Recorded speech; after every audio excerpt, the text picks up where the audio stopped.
Hey everyone! Welcome to Otaku Saga. I'm Rizzo. I'm Zero. And I'm DK. On this episode of Anime Reaction, we watched the second episode of Fuuka. Fuuka.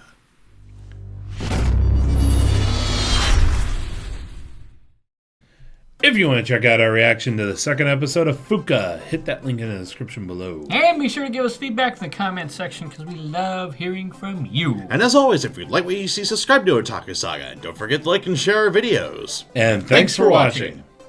So, on this episode of Fuuka... Wait for me to do it again. Fuuka! Sorry. So on this episode, let's see.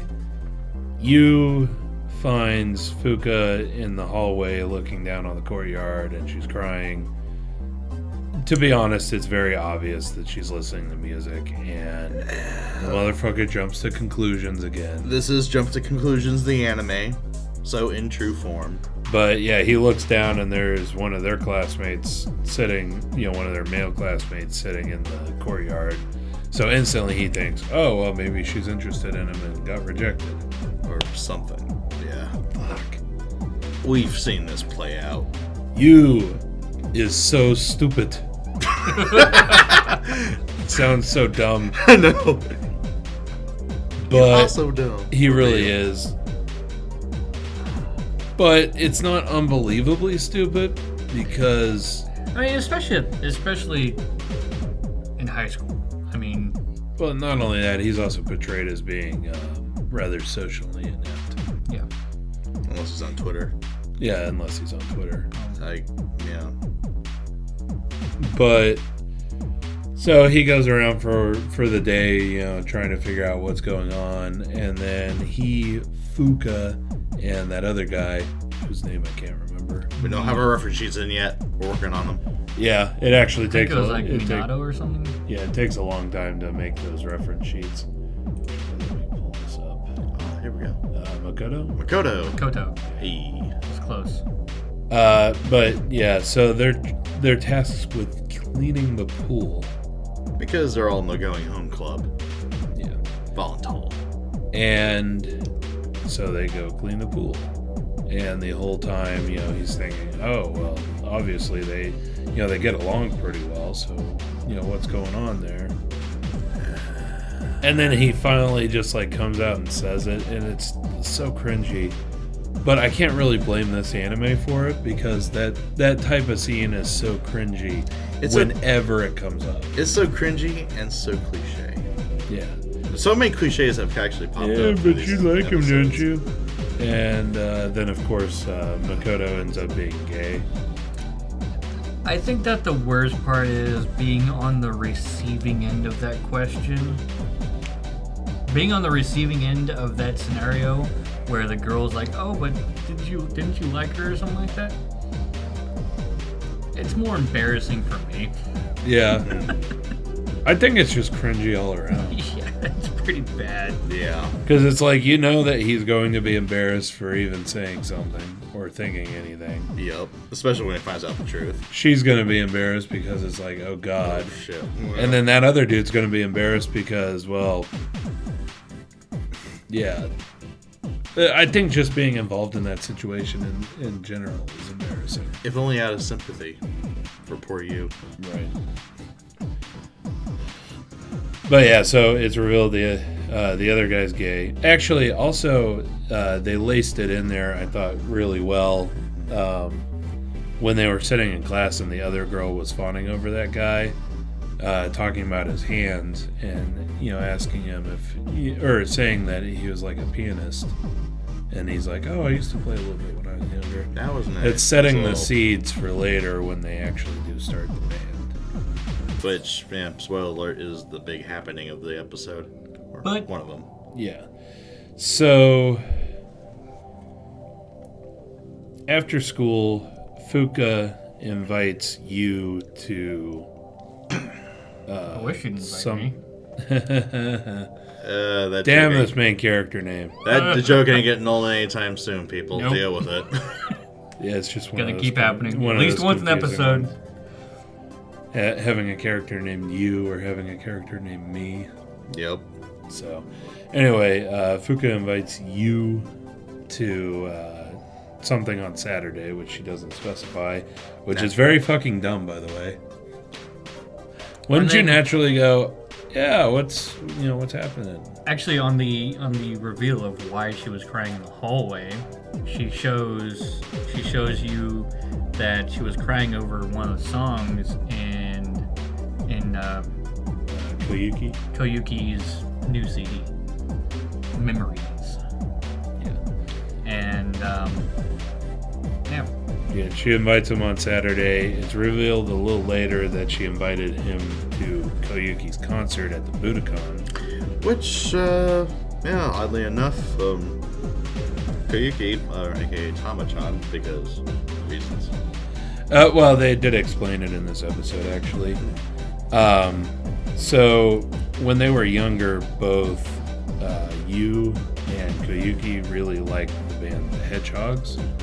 And they said, when we grow up, we want to be, she said she wanted to be a singer like Tama from the vocalist of The Hedgehogs. Gotcha. And she said that he should be a good bassist like Nico from The Hedgehogs. So that's where those nicknames come from. Gotcha.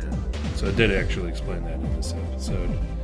But yeah, so later she calls him on the phone and then asks him to come to her concert. And he's like, yeah, I'd love you to come to your concert. She's like, it's on Saturday. Oh, I'm so sorry. If you'd have asked me like 6 hours ago. Right. Advanced planning, maybe. Oh, well, okay.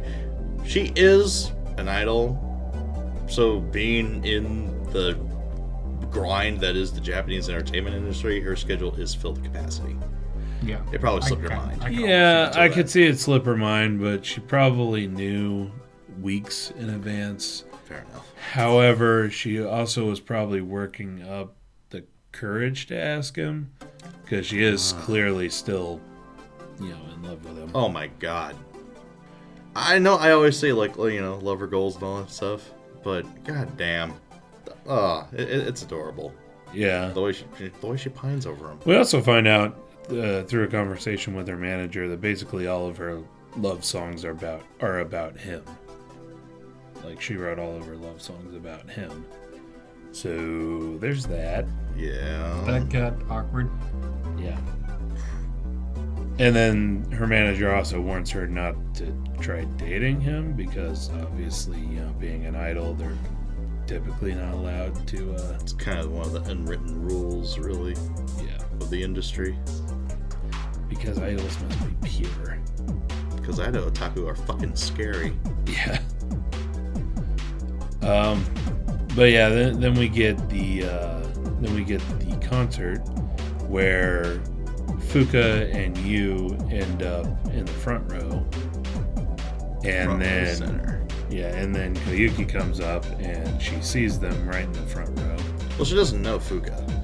Well, yeah, she doesn't know Fuuka, but she sees Yu in the front row. Yeah, and I was like expecting like Fuuka to just like have a bit of a brain fart and just kind of cling on to you, and then Koyuki sees it and just like fucking breaks down. But none of that happened. That would be very bad on stage. That'd be very bad on stage, yes, and that'd be very bad this early in the series. I would cringe like hell if that happened. Oh god. I agree. I mean, an event like that would probably be better like almost near a series finale. Yeah. But it didn't happen. Yeah, no, I thought that this was better. She was a professional about it. It's like, oh hey, cool. Nothing. Let's continue. Well, nothing that would set her off happened anyway. It's just they're just there to watch the concert. Yeah. At that point, it was probably more. Oh hey, you actually made it. Cool. I can now sing for him. Better. Exactly. Yeah.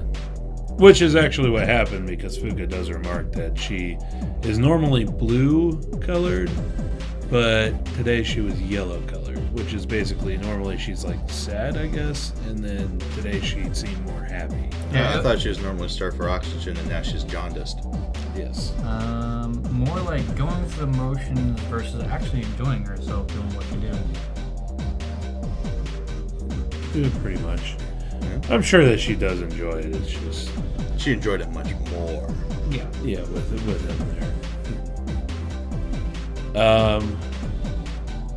there. Okay, yeah, I do gotta stop and point out. Yes, I did. I was like seriously enjoying the insert song,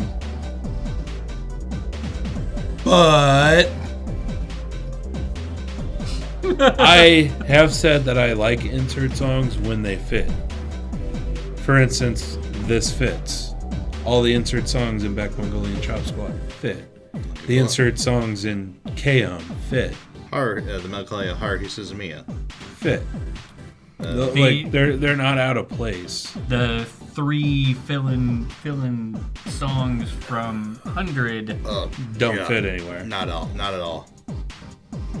Not at all. But this fits, and it was only like 15 seconds of the episode.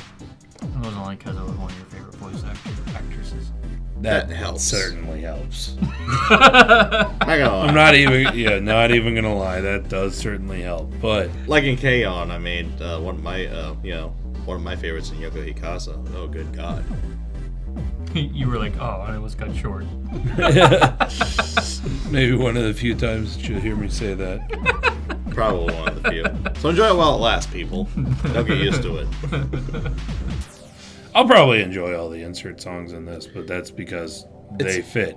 It's a musical anime. Yeah. And at the same time, like the second time that we actually hear a insert song, it was more a like real life interaction that could happen. Oh yeah, because right after the concert, Fuuka, after that remark of she's usually blue, but this time she was yellow, you wasn't sure what she meant, so she starts singing and then asks him, "So what color was I?" Not that he was paying attention, of course. He was captivated, and frankly, so was I. And actually, it's very interesting to see, not necessarily color, but the feel of somebody. I'm not exactly sure how to put it, but almost like the aura. Yeah. I don't really see those things, but yeah, it's really interesting to see people's interactions change when they're actually thoroughly enjoying what they do. And as you stands there flabbergasted at the voice of Fuuka, he actually says, "Oh yeah, you did wonder what you were gonna do. Why don't you try music?" Well, I mean, first he's like, "Wow, you have an amazing voice." Yeah. Which, obviously she does. She's voiced by Lynn, who is a pretty good singer. But yeah, that whole that one remark gets the seed planted. Yep. And seals. That's right. You started it. Yep. You sealed her fate and your fate, fool. You've created a monster. Because the next day he gets dragged into the faculty office. Quite literally. Quite literally. And then Fuuka, along with Makoto, go, "Hey, we're going to start the light music club here." Hey, those girls I'm sorry, what? Hey, those girls at Sakura can actually do it. Which is interesting because, like... They could do it. Anybody could do it. Right. Like we said earlier, or like what was said earlier in the discussion, it was said that Koyuki was supposed to be like Tama, who is the voice, and then Yu was supposed to be like Nico, who was the bassist. And then we also have a pianist. Yep. And then we also have a second vocalist / guitarist. Nice, fully fledged band here. Predictable setup, though. Predictable. Given the prior knowledge. But still enjoyable. Actually, that is one of the 2 episodes in. I think that's one of the best strengths of the series so far. A lot of cliche moments, but you can still enjoy it. It doesn't feel old hat. I don't know exactly how they did it. Maybe it's just the charm of the characters once they stop jumping to conclusions and acting all cringy. But I don't know. I can't put a finger on it. And at the very end, we were also given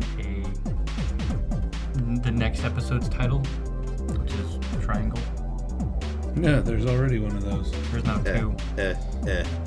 But before we actually end off here, I actually wanted to say, like, I've said it a couple times. My family is very musical. I said it the last discussion.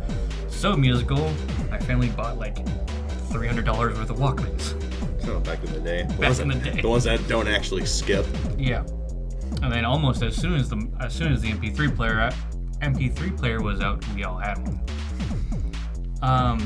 But my brother is actually the one that makes the tracks that made the track of the track that you are listening to right now in the background. Actually, let's just take a minute and listen.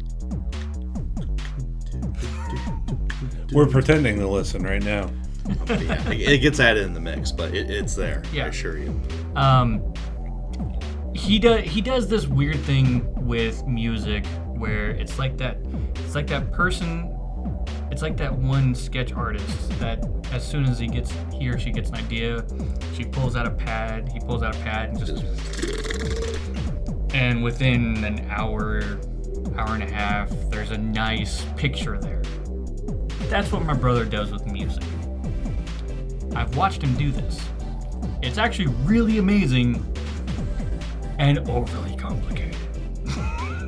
It's actually not that easy. Like, he makes it look so easy. But so kind of like like you said, like a sketch artist, so what they call them, speed drawers.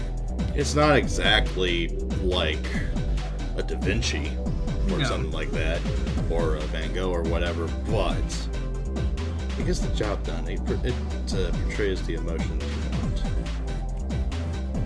So yeah, I just wanted to point that out there for you before we ended off this one, because they're talking about making their own music, and I have plenty of experience trying to make my own music. That's the key word. Trying. That will never see the light of day. And then Worst garage band ever. I do have a brother who makes music, who's trying to make it an actual thing. So yeah. That you're listening to. So big shout out. Yeah. Anyway, so let us know what you thought of the anime, what you thought of our reaction in the comment section below. Yep, thumbs up if you like it, thumbs down if you don't. But that's gonna do it for this episode of Anime Reaction. As always, I'm DK. I'm Zero. And I'm Rizzo. See you next time. And go ahead and click on my face to go to our most recent Otaku Saga talks. Click on my face to go to Otaku Saga Gaming, our gaming channel. And click on the waifu to subscribe to Otaku Saga and check out our new and improved Patreon page.